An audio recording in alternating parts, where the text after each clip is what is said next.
The birth of satellite TV. 50 years ago, on the 50th anniversary of the first live transatlantic television feed beamed by Telstar, revisit the historic broadcast of July 23, 1962. In homes across Rome, people barely touched their dinners. London's pubs were packed, but bartenders served nary a drink. Throughout Europe, more than 100 million people huddled around television sets on the evening of July 23, 1962, to tune into history. With Europeans watching eagerly, a black and white image of the Statue of Liberty flickered onto their screens. The picture itself was not particularly noteworthy except for one thing: it was live, via satellite. The historic, live transatlantic broadcast was made possible by Telstar, a spherical satellite only the size of a large beach ball, built by AT&T and dreamed up in Bell Labs, now the research arm of Alcatel-Lucent. Telstar received telephone calls,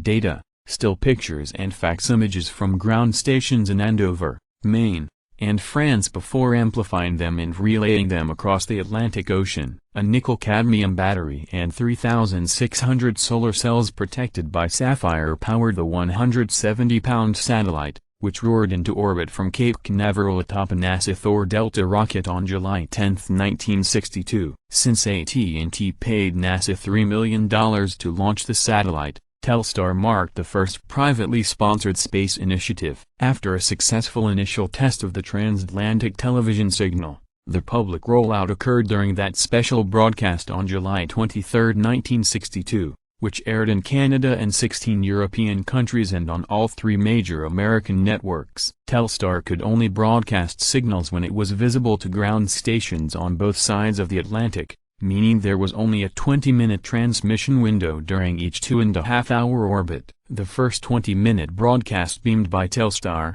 referred to as a television space extravaganza by the Boston Globe, was slated to begin at 3 p.m. Eastern but started a couple minutes ahead of schedule as soon as Telstar came into range. As a monumental split screen with the Statue of Liberty on the left side and the Eiffel Tower on the right filled television screens in Europe and North America, legendary newsman Walter Cronkite intoned, "A good evening, Europe. This is the North American continent live via AT&T Telstar." July 23, 1962. Viewers were then given a peek inside Chicago's Wrigley Field at a baseball game between the Philadelphia Phillies and the Chicago Cubs. For many Europeans, it was the first time they had ever seen the sport. After Philadelphia's Tony Taylor flied out and Johnny Callison followed with a hard-hit single to right field in the top of the third, the audience was switched to President John F. Kennedy's press conference in Washington, D.C. Unfortunately, viewers missed Kennedy's opening remarks praising Telstar as another indication of the extraordinary world in which we live and instead listened to questions and answers on nuclear testing and the devaluation of the dollar. The program then bounced around with live scenes from the U.S. Mexican border at Juarez, Niagara Falls, the World's Fair in Seattle and the United Nations, a talk with astronauts at Cape Canaveral, and a look at actors at the Shakespeare Festival in Stratford, Ontario, rehearsing a Macbeth. The finale featured close-ups of the stone faces of Mount Rushmore as the 312-member Mormon Tabernacle Choir sang "O the Battle Hymn of the Republic." 3 hours later,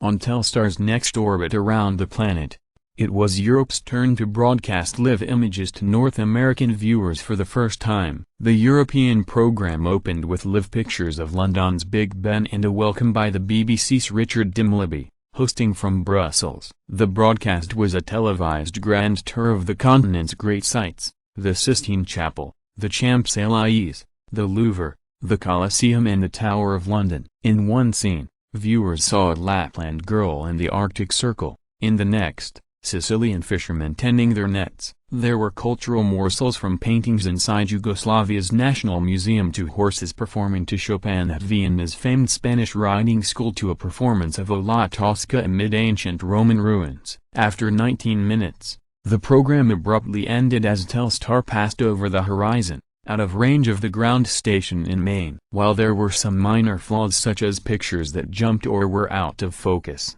its technical achievement was little short of awesome, wrote New York Times television critic Jack Gould. Another newspaper account the next day said that Telstar had shrunk the Earth overnight. In Europe, The baseball game proved to be the program's most popular segment, certainly compared to the presidential press conference. As a Daily Mail television critic said, he preferred to watch Americans play games than talk politics. Telstar, with a moniker that still sounds cool and futuristic, instantly became geek chic. Within days of the television broadcast, Paris fashion designers rolled out Telstar ensembles. Weeks later, the British band The Tornadoes hit #1 on British and American charts with the futuristic instrumental song No Telstar. Even in the 1970s and 1980s, Telstar lent its name to a Ford automobile, a primitive Coleco video game system, and a black and white checkered soccer ball designed by Adidas that looked very similar to the satellite. Although a pop culture icon,